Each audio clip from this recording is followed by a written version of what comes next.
Bienvenue sur ITV, bienvenue à l'interview. Aujourd'hui, nous recevons M. Simon Fangam. M. Simon Fangam est originaire de Cameroun, mais c'est un économiste africain. Il va nous parler d'un sujet très intéressant. Ça parle de comment lutter contre la pauvreté en Afrique. Et surtout, pourquoi les populations africaines sont pauvres. L'Afrique est riche de tout ce qu'elle a. Les populations restent pauvres. Monsieur Simon, vous êtes parti d'un constat. Le constat, c'est qu'après la sortie de notre consoeur, de notre sœur, Angélique Kidjo, qui disait « Pourquoi les populations africaines restent pauvres ?» Et vous, dans 10 vidéos sur les 21 vidéos que vous avez produites, 10 sont spécifiquement dédiées à l'Afrique subsaharienne, la zone sahélienne. Mais dites-moi, pourquoi les Africains sont pauvres? Oui. Telle que posait la problématique faite par Angélique Kidjo en se demandant, en mettant plutôt l'accent sur le fait que les économistes ne lui ont pas encore expliqué pourquoi un continent aussi riche pouvait être avec la population la plus pauvre au monde. Il faut dire que ce sursaut d'intérêt pour le travail, pour centrer mon travail sur l'Afrique, tient au fait que en 2015, pour lancer les objectifs de développement durable, les ODD, qui vont jusqu'en 2030, le PNUD, les Nations Unies, on va ainsi dire les nations du monde, s'était donné pour objectif d'éradiquer, c'est ça le mot utilisé, d'éradiquer la pauvreté dans le monde à l'horizon 2030. Or, on est en 2025 quand, comme rapport à mi-parcours, enfin, un rapport d'étape, les Nations Unies annoncent qu'on aura encore à l'horizon 2030 plus de 700 millions de pauvres, dont une forte concentration en Afrique subsaharienne. Oui. Alors, donc pour revenir à la question telle que posée par Angélique Kidjo, je ne comprends pas pourquoi un continent aussi bien doté en ressources humaines, en ressources naturelles, en ressources de toute nature, peut avoir la population la plus pauvre au monde. On dit que ça va se concentrer, les pauvres vont se concentrer en Afrique subsaharienne. Donc, ayant déjà travaillé sur cette question, ayant fait presque la moitié des États africains en mission diverses sur les questions de la pauvreté et du financement de l'éducation, j'ai été donc interloqué par cette double orientation, enfin ce double constat de Angélique Kidjo et du rapport du PNUD. Un autre fait marquant, c'est le fait que de plus en plus, il y a des millionnaires dans le monde. Par exemple, en 2000, on avait 15 millions de millionnaires identifiés, en dollars, hein, on parle en dollars, là, en dollars américains. En dollars, bien sûr. En 2020, ils sont 60 millions, 4 fois plus en si peu de temps.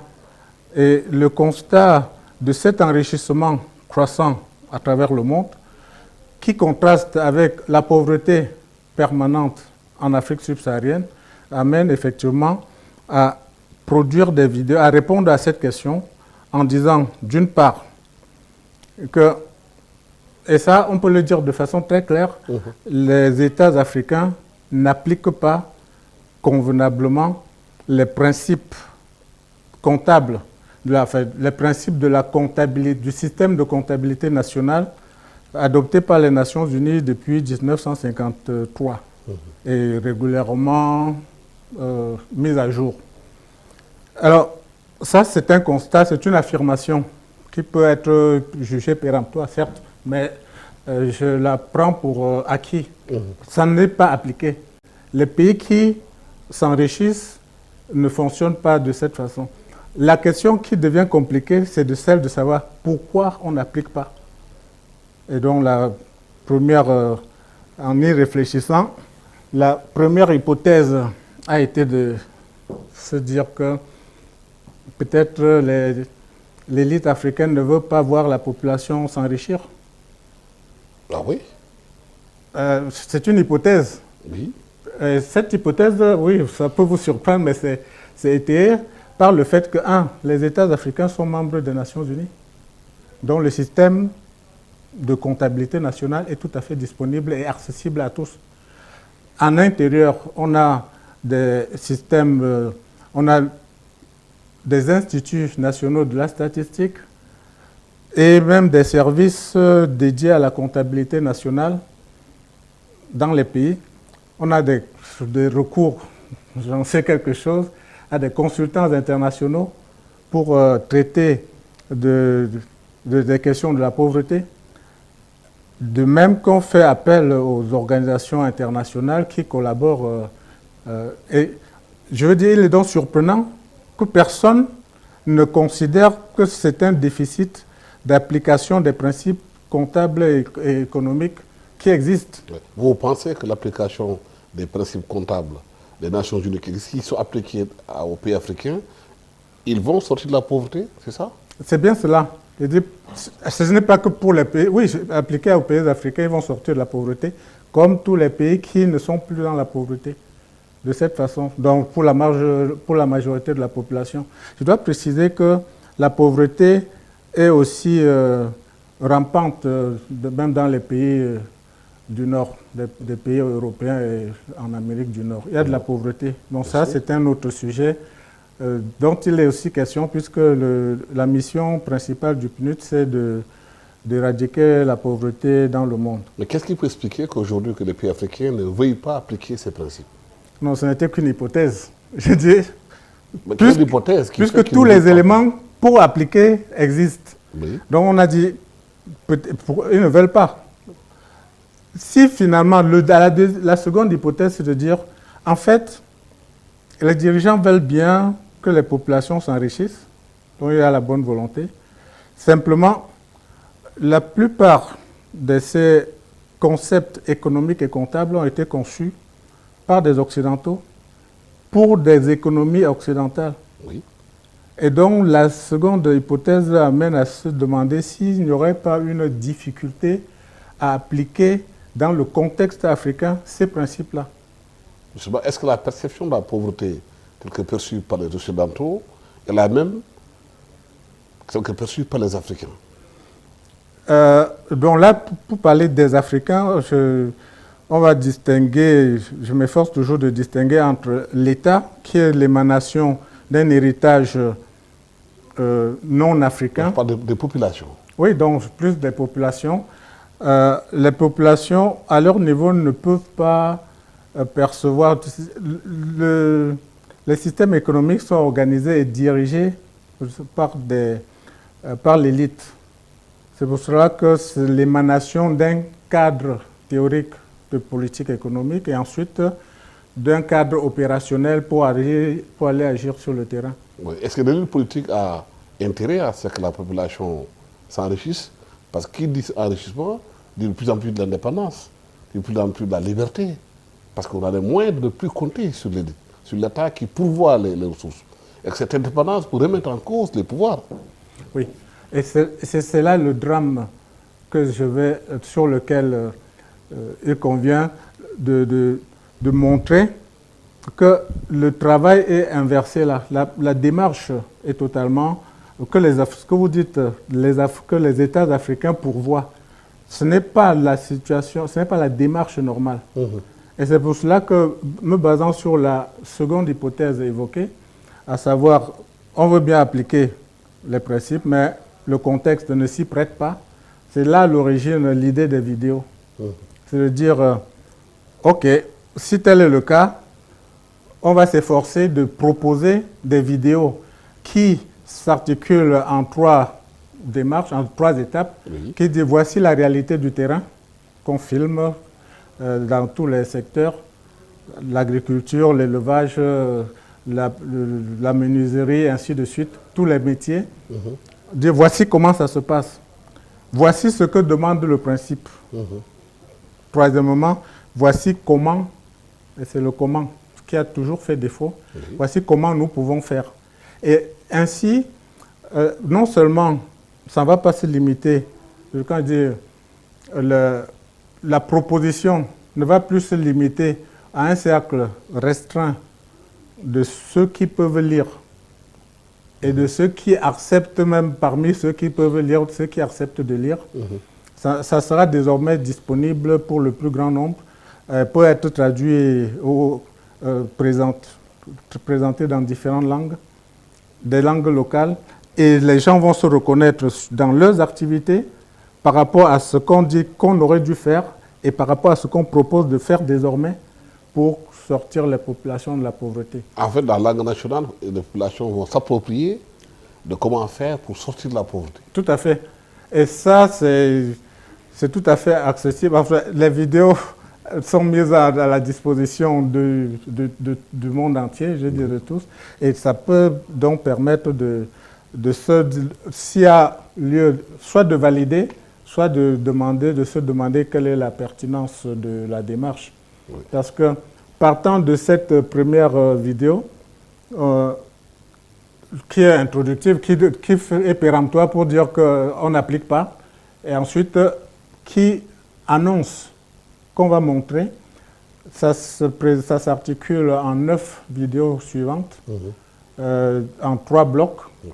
Le premier bloc consistant... Déjà dans cette vidéo introductive, j'apporte un nouveau concept.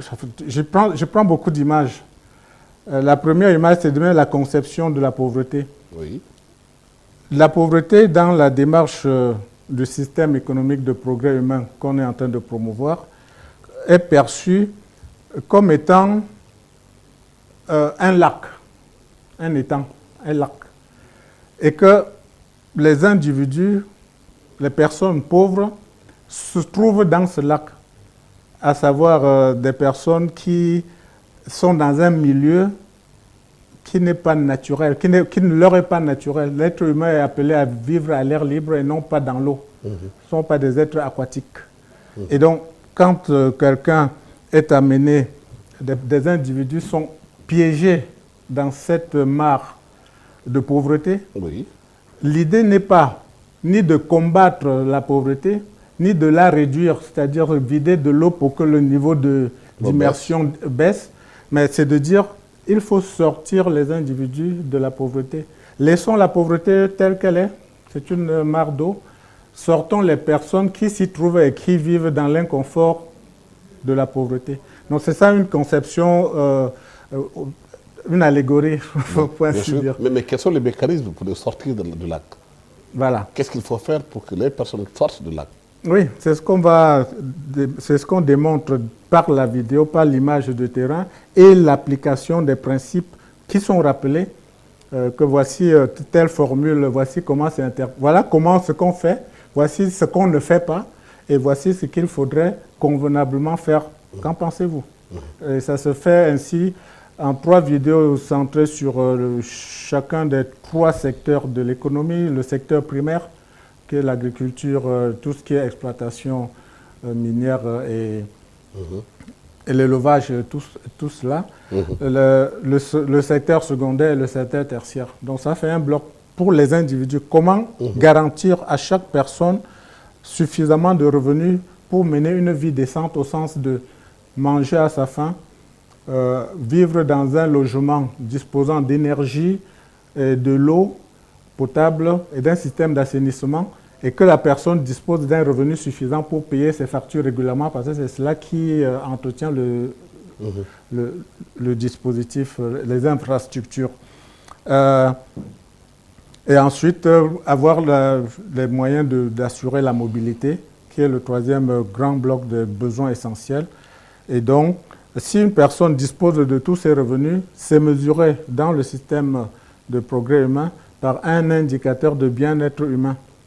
Donc quand une personne remplit ces critères, oui, elle sort de la pauvreté. Tout à fait. Et on dit donc, pour la suite, voici ce qu'on peut faire de cette façon, pour les individus, pour avoir assez d'argent pour vivre de cette façon. Deuxième bloc, une fois qu'on a assez d'argent pour payer sa facture, ainsi de suite, comment financer l'accès à l'énergie, l'accès à l'eau potable, financer les infrastructures, construire des stades sans s'endetter, créer des unités, des complexes sportifs et culturels bref, développer le pays de cette façon avec des moyens locaux. Ça, c'est le troisième. Le deuxième bloc s'y porte donc sur ce qui concerne toute la société, à savoir, en ciblant la sécurité alimentaire. Ça va jusqu'à proposer de s'intégrer déjà dans les normes internationales pour pouvoir devenir exportateur net de produits, de denrées alimentaires. Est-ce que ce travail que vous avez eu à faire, vous l'avez appliqué de façon concrète sur le terrain? Il y a un résultat, il y a quelqu'un, une personne sur laquelle vous avez travaillé pour qu'elle sorte de la pauvreté? Il s'agit de mettre entre les mains des décideurs publics, à savoir qu'il s'agisse d'une commune, le maire qui dit je voudrais organiser, faire en sorte qu'il n'y ait pas de pauvres dans ma ville, c'est de cette façon qu'on va voir sur son territoire. Et de même au niveau départemental, régional ou au niveau de l'État, ça s'applique en tenant compte des moyens disponibles, de l'environnement, et c'est appliqué, c'est du sur-mesure, si on veut dire. Et donc, il ne reviendra pas au concepteur de se mettre à la place. Par contre, on peut accompagner effectivement pour réaliser ce qui est déjà proposé. Je veux dire, dans un défilé de mode, vous voyez les gens mettre les mêmes tenues, mettre des tenues qui sont identiques, mais une fois qu'il s'agit de les acquérir, on utilise différentes dimensions. Chacun a différentes tailles. Dimension. Voilà. Mais ça c'est des programmes qui demandent des moyens. Il faudrait mettre des moyens pour les faire fonctionner, pour les faire réaliser, pour les matérialiser sur le terrain. Oui, mais la réalité aussi que des moyens sont régulièrement aussi déployés sans pour autant donner les résultats qui sont escomptés. Donc, avec ces mêmes moyens, enrichir les populations, ça veut dire créer, et c'est là qu'on arrive à la création monétaire. J'ai pris une autre allégorie pour dire que, qui est sous forme de l'arbre de la monnaie, pour dire que la monnaie, et la création et l'accumulation de monnaie peut être présentée comme un arbre. On a des racines, on a le tronc et les branches. Et que c'est déséquilibré. Dans une bonne économie qui progresse, qui permet d'enrichir sa population, ce sont les racines qui sont développées. Et comme tout arbre, l'arbre pousse grâce à ce que les racines fournissent. Et la création monétaire interne à l'intérieur du pays, c'est ça, c'est la monnaie racine donc, c'est ça qui donne le pouvoir économique à une nation ou à un groupe. Lorsque cette monnaie racine n'est pas suffisamment créée, et c'est le cas de l'Afrique subsaharienne, eh bien, on s'appuie davantage sur de la monnaie branche. La monnaie branche étant la monnaie qui vient de l'extérieur.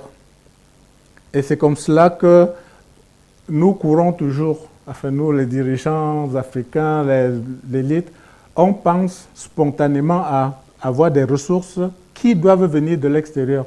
C'est totalement l'inverse.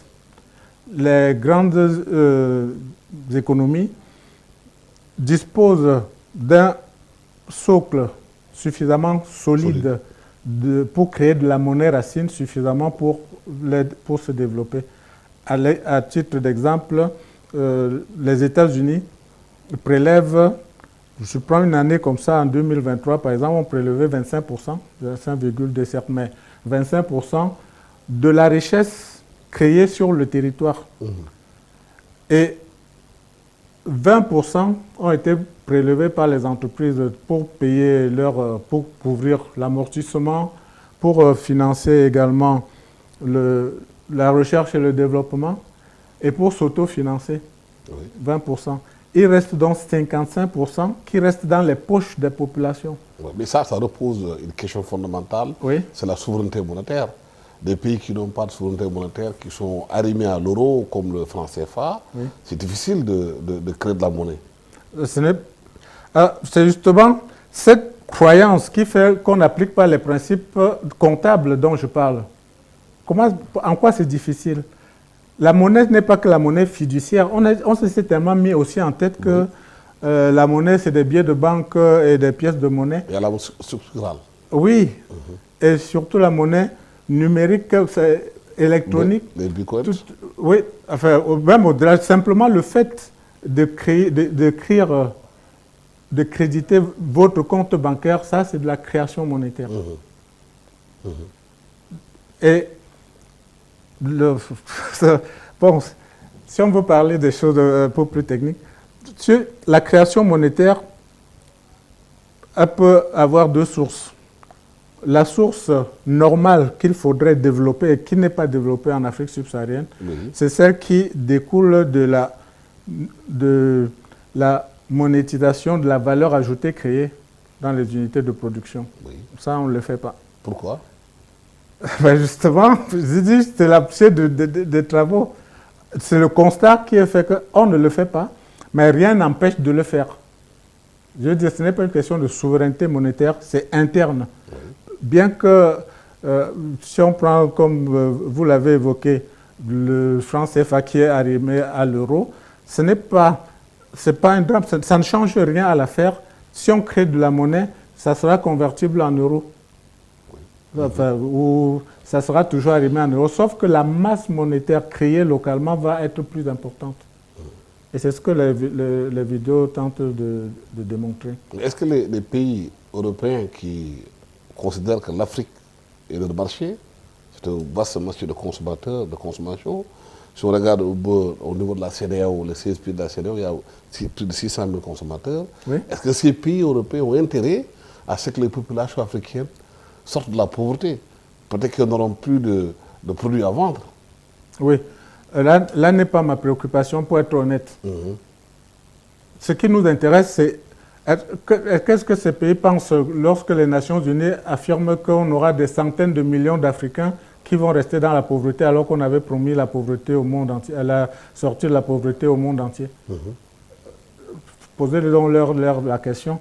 Donc la problématique à notre niveau ne se pose pas en termes de qu'en pensent les autres si nous progressons. Progressons. Oui. Il faut un leadership fort, africain fort, pour mener la bataille, pour faire sortir les gens de la pauvreté. Vous l'avez dit tantôt aussi, les gens refusent d'appliquer les principes de comptabilité en pensant peut-être qu'ils ne sont pas adaptés à la réalité africaine. Il faudrait bien qu'il y ait une comptabilité pour le faire. Oui, bon, je vais encore nuancer les propos. Je dis simplement que le constat est qu'on ne l'a pas fait, on n'applique pas. Je n'apporte aucun jugement de valeur sur la volonté. J'ai seulement pris ça comme une hypothèse et non comme une affirmation. On peut supposer qu'on ne veut pas développer, qu'on ne veut pas que les populations s'enrichissent, parce qu'il faut que la population s'enrichisse au point où c'est l'État qui prélève sur l'argent, laisse plus d'argent à la population que l'inverse. En Afrique, c'est l'inverse. C'est la monnaie blanche qui arrive sous forme d'aide, sous forme de recettes d'exportation. Sous forme de dons.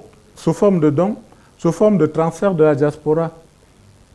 Et c'est totalement l'inverse de ce qu'on aurait dû faire et ce qu'il est possible de faire. Je dis que la vidéo, c'est fait pour dire, OK, si c'est parce qu'on ne voyait pas, voici concrètement de comment on peut le faire. Et si quelqu'un veut donc discuter à partir de l'illustration, là, nous sommes disposés pour avancer dans le débat. Mais si on le fait, oui, on va sortir de la pauvreté dans tous les secteurs. C'est le but de cet effort de vidéo. Supposons qu'on prenne un paysan qui travaille, qui est pauvre, qui a envie de sortir de la pauvreté, avec votre schéma. Comment ces paysans pourraient-ils sortir de la pauvreté?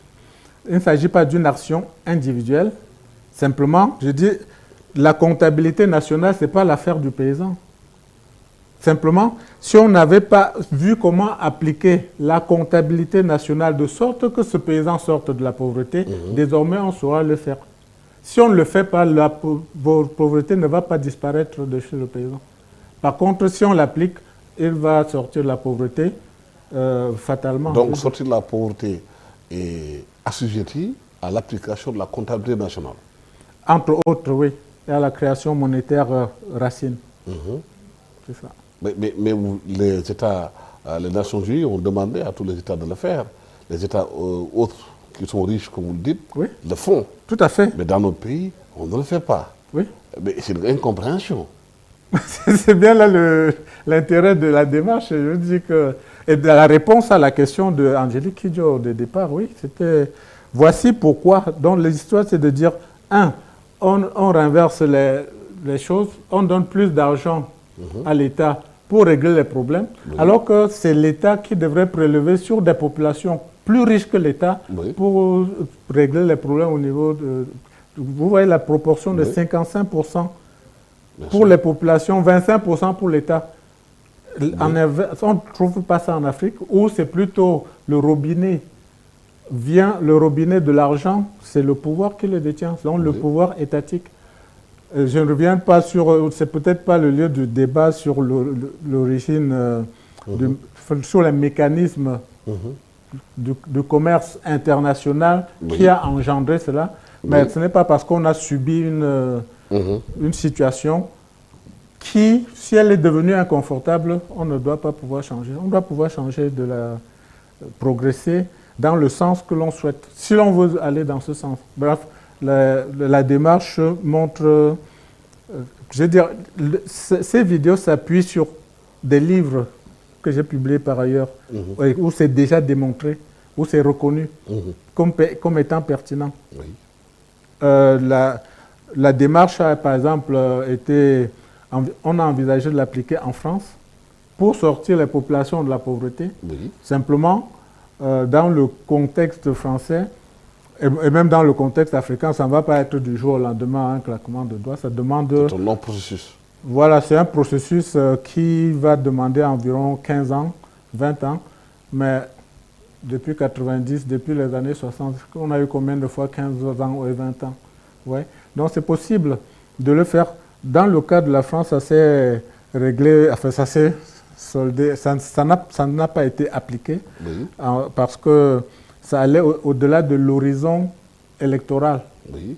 Le jour où on a dit que bon, nous ne pouvons pas gagner des élections avec un tel programme dont les résultats ne seront qu'à une échéance au-delà de l'échéance de l'horizon électoral. On a vu à travers le monde certaines personnalités mettre en place des programmes qui ont aidé les populations à sortir de la pauvreté. Oui. Avec Mohamed Younous, ce qui s'est passé au Bangladesh. Oui, ce sont des techniques, ce sont des mécanismes qui... Oui. Ces mécanismes se sont appliqués à des populations pauvres. Oui. Pourquoi ces genres de mécanismes ne marchent pas en Afrique? Je ne sais pas si on l'a appliqué en Afrique et ça n'a pas marché. Parce que dire que pourquoi ça ne marche pas en Afrique? Encore faut-il comprendre que ça dépend de dirigeants. À savoir, quand je dis dirigeants, ce n'est pas les individus qui sont à la tête de l'État, c'est tout le système de fonctionnement de nos États, à savoir les pouvoirs publics. Quand on prélève, par exemple, de l'impôt, vous voyez, l'argent, la monnaie racine enrichit les populations avant d'arriver à l'État. Oui. La monnaie branche descend comme un entonnoir à l'envers et arrose les branches et est captée par l'État, qui ensuite fait glisser de main en main, premièrement à travers les fonctionnaires. Pour le trickle down. Comme le disait Reagan. On dira il faut que la monnaie ruisselle. Oui, mais ça ruisselle, sauf que ça passe par l'État. C'est l'inverse, je dis bien, qui aurait dû se passer. C'est l'État qui aurait dû prélever pour retourner encore vers la population, résoudre des problèmes qui sont collectifs, des biens publics. Mais à partir du moment où c'est l'État qui reçoit, que ce soit l'État qui signe des contrats d'endettement, des endettements, tout cela, et donne la priorité à son fonctionnement. La priorité, c'est le budget de fonctionnement de l'État, à savoir payer d'abord les fonctionnaires. Mais pour que la population s'enrichisse, il faudrait qu'elle produise.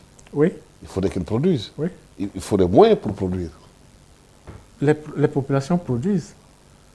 Comment est-ce que Dakar Dakar se dit avec beaucoup d'importations. Les produits alimentaires, la plupart sont importés. Le Sénégal importe 1070 milliards de francs CFA en produits alimentaires par an. D'accord. Alors, il faut dire que ce qu'on importe sont des produits qui ont été mis en conserve, enfin qui se conservent d'une manière ou d'une autre. L'huile, voilà, ce sont des produits soit secs. Manufacturés. Voilà, c'est ça. Quand je vois les produits comme les fruits, les légumes, sont tout à fait produits par des populations locales. Qu'elles soient locales sénégalaises ou dans les pays voisins, et c'est à travers toute l'Afrique qu'on a la production de manioc, d'igname. Les populations se nourrissent. On va dire que ce qui, pour le cas du Sénégal en particulier, on va dire que Dakar, qu'on importe beaucoup, mais la grande concentration de ces importations-là reste dans les villes. Oui, absolument. Voilà. Donc, on ne voit pas en zone rurale des populations qui élèvent leur bétail, qui cultivent leurs champs, importer des produits. Et c'est là la difficulté où l'argent disponible, la monnaie branche qui est captée par l'État, distribuée à travers les canaux de fonctionnement des administrations et accessoirement par des marchés publics gagnés donc c'est de cette façon que l'argent part de la ville vers la campagne. Alors que partout ailleurs où on progresse, l'argent se crée où se crée la richesse. Oui. La monnaie doit être créée en zone rurale, ce qui n'est pas le cas aujourd'hui. Mais le constat qu'on a fait dans nos pays, et surtout au Sénégal, c'est que produire des populations la plupart du temps, c'est juste le permettre de se nourrir. Peut-être de mettre des aliments ou bien de la récolte dans des cases, dans des sécos pour les permettre de gérer des prix de soudure. Mais elles n'arrivent pas à avoir assez de production pour vendre, pour exporter. D'accord. Là, vous voyez qu'on est totalement comment dire, conditionné par un mode de pensée. Donc il y a déjà une grande nécessité de changer la façon de percevoir les choses. La mentalité des gens. La mentalité. C'est un travail à faire, ça. Parce que le mot qui m'interpelle dans votre constat, c'est le mot exportation. Exporter, entendu donc hors du territoire national. C'est ce qu'on vous a dit. Et ça donne donc quoi? Les recettes d'exportation. Les recettes donc de la monnaie qui doit revenir en passant par les canaux qu'on a dit que c'est l'inverse. Là, à partir du moment où il y a une transaction, c'est suffisant. D'après le principe de la comptabilité, la transaction est en elle-même suffisante pour que dans un système formel, on dégage la valeur ajoutée. Et la valeur ajoutée, étant notifiée au secteur bancaire, devient de la monnaie. La monnaie n'est pas nécessairement créée au niveau de la banque centrale, je peux l'affirmer, mais c'est au niveau des banques secondaires à travers le miroir de la valeur ajoutée créée. Donc quand on parle de... J'écoute aussi sur des plateaux de télé où des économistes disent il faut toute une chaîne de valeur et on ne l'a pas, mais ça s'arrête là. Mais aujourd'hui, je suis d'accord avec ce constat. Il faut une chaîne de valeur, mais les vidéos tentent à dire voici une étape de la valeur. L'étape suivante, c'est celle-ci. On crée ceci, ensuite cela, et à chaque fois... C'est comment créer les chaînes de valeur. C'est ça. Et à chaque fois, la valeur créée fournit la monnaie, pour dire l'argent, à son producteur. Et ça, quelle que soit la zone rurale, tous ceux qui sont victimes de l'immigration, qui vont travailler dans les plantations, les mêmes plantations existent ici. Simplement, après, on comptabilise différemment pour créer de la monnaie et leur donner les miettes. Pendant ce temps, on laisse la même chose ici. Donc, c'est pour ça qu'on a dit, soit on ne veut pas appliquer, puisqu'on a tout pour le faire. Tout ce qu'il faut pour le faire. Soit on ne voit pas comment, et dans ce cas, notre modeste contribution va consister à dire, que pensez-vous de cette façon de faire? Validez-vous ça ou pas? Et comme ça, au moins, ça suscite le débat avec un support. Excellent. Merci infiniment, M. Simon Fonkam. Je rappelle que vous êtes économiste africain, d'origine camerounaise, que vous avez produit 21 vidéos distraites spécifiquement du cas de l'Afrique subsaharienne, partant de questionnements posés par Angélique Kidjo, pourquoi les populations africaines restent pauvres. Et vos vidéos montrent comment justement les peuples africains peuvent, à partir de leurs ressources internes, s'enrichir, sortir de la pauvreté. Et vous l'avez expliqué, il y a une comptabilité nationale qu'il faut appliquer dans nos pays. Malheureusement, la plupart de nos pays ne l'appliquent pas. Et s'ils l'appliquaient, elle aurait permis aux populations africaines de sortir de la pauvreté. Vous, les gouvernements, vous interpellez. Si vous voulez sortir de la pauvreté, mais les vidéos de M. Fongam sont là. Expérimentez-les. Travailler pour sortir les populations de la pauvreté. Et ça, c'est une vision à long terme. Ce n'est pas une vision pour un mandat, c'est pour 20 ans, 15 ans, pour que l'Afrique enfin sorte de la pauvreté. Merci d'avoir été avec nous sur ce plateau de ITV. Merci à tous ceux qui suivent cette émission avec nous. Merci. Au revoir. Merci.